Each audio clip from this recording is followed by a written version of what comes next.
rồi trên đây hấpran ok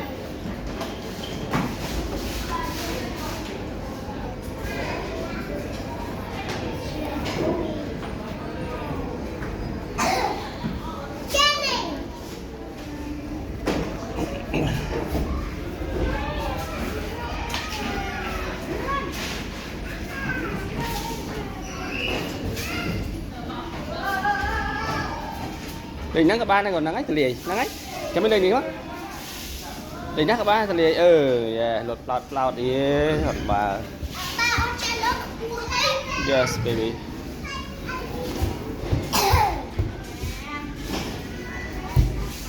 ấy đâu mỗi môi là mà cái đó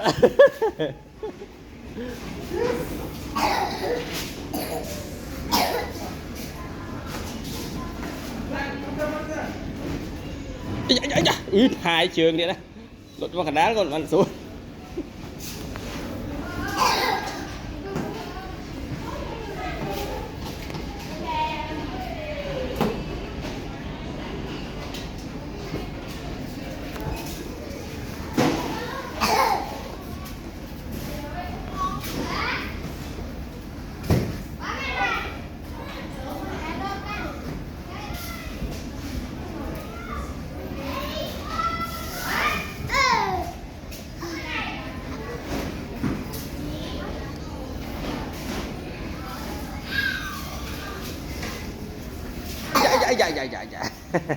dạ rồi mẹ định ra nè